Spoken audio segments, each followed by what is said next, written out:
എന്നാ അവിടേക്ക് ഇതെന്താ എന്റെ കൈമേല്? ഇതൊന്നും ഇല്ല, ഓഫീസിലെ കുറച്ച് കാര്യങ്ങളാണ്. നാളെ പോകുമ്പോ തിരിച്ചു കൊണ്ടുപോകാനുള്ളതാ. ഇനി നേരെ മേലോട്ട് പോവണ്ട, എനിക്ക് വിശക്കുന്നില്ലേ? ഫുഡുണ്ട് അടുക്കളയില്, അത് കഴിച്ചിട്ട് കൂടും. ആ, ഞാൻ ഒന്ന് മോള് പോയിട്ട് തരാം. എനിക്ക് ഡ്രസ്സ് വാങ്ങിച്ചിട്ടുണ്ട്, ഓഫറിൽ കിട്ടിപ്പോ വാങ്ങിച്ചാ. താഴത്ത് ഉമ്മ കണ്ടീനോ, നൈസായിട്ട് കാണാതെ കണ്ടോന്നാ. രസമുണ്ടോ നോക്കിയത്? പിന്നെ ഉമ്മനോട് പറയണ്ടേ. ഡ്രസ്സൊക്കെ രസമുണ്ട്, കല്യാണല്ലേ നമ്മ കൂടി എടുത്തോളേനു. ഇതെന്താ എല്ലാവർക്കും എടുത്തിറക്കും? ഞാൻ എന്താ മരത്തുനിന്ന് അങ്ങ് പൈസ ഇറക്കുന്നുണ്ട്. ഉമ്മക്ക് എടുത്തിറക്കം അപ്പില്ലേ? ഇനി അതിലൊന്നും ഇടപെടാൻ നിൽക്കണ്ട, അതൊക്കെ ഉപ്പ അങ്ങ് വാങ്ങിച്ചു കൊടുത്തോളൂ. ഉപ്പ വാങ്ങിച്ചു കൊടുത്തോട്ടെ, എന്നാലും ഇങ്ങക്കൊരു പൂതി ഉണ്ടാവില്ല നിങ്ങൾ നമ്മക്ക് വാങ്ങിച്ചു കൊടുക്കാന്. ഈ കളർ ഉമ്മക്ക് നല്ല ഇഷ്ടാ. ഇതെന്തായാലും അമ്മക്ക് കൊടുക്കാൻ പോവാണ് ആഷിക. ഇത് ആഷിക ഉമ്മക്ക് വാങ്ങിച്ചേനി, സർപ്രൈസ് ആയിട്ട് തരാൻ വേണ്ടി വെച്ചേനു. ഞാൻ ഏതായാലും വാങ്ങാൻ വിചാരിച്ചീനു, ഏതായാലും വാങ്ങി തന്ന നന്നായി. ഇഷ്ടായോ?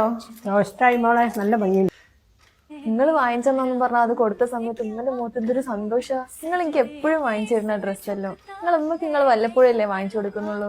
അത് ഓൾക്ക് കിട്ടുന്ന സമയത്ത് ഓരോ മുഖത്തുള്ള സന്തോഷം അത് സത്യമാണ് കേട്ടോ. നമ്മൾ എന്തെങ്കിലും മേടിച്ചു കൊണ്ടു കൊടുക്കുമ്പോൾ ആ ഉമ്മാന്റെ മുഖത്തുള്ള ഒരു സന്തോഷം ഭയങ്കര ഒരു സന്തോഷം തന്നെ.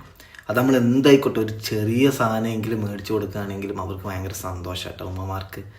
അതാ പറയും, നമ്മളിപ്പോൾ എന്ത് ഇതാണ്ടെങ്കിലും എന്തൊരു ഫംഗ്ഷൻ ആയാലും എന്തായാലും നമുക്ക് കഴിയുന്നത്ര എന്തെങ്കിലും മേടിച്ചു കൊടുക്കണം. വരൂ നമുക്ക് ഭാര്യമാരെ മാത്രമല്ല, നമുക്ക് ഉമ്മയും വലുതാണ്. അപ്പോൾ നമ്മൾ ഭാര്യമാർക്ക് മേടിച്ചു കൊടുക്കുമ്പോൾ ആ ഒരു സമയത്ത് ഉമ്മക്കും നമ്മൾ മേടിച്ചു കൊടുക്കണം. അതാണ് ഇതിൽ നമ്മൾ ഒരു ചെറിയൊരു മെസ്സേജ് വീഡിയോ, അത്രയേ ഉള്ളൂ. നല്ലൊരു വീഡിയോ കേട്ടോ.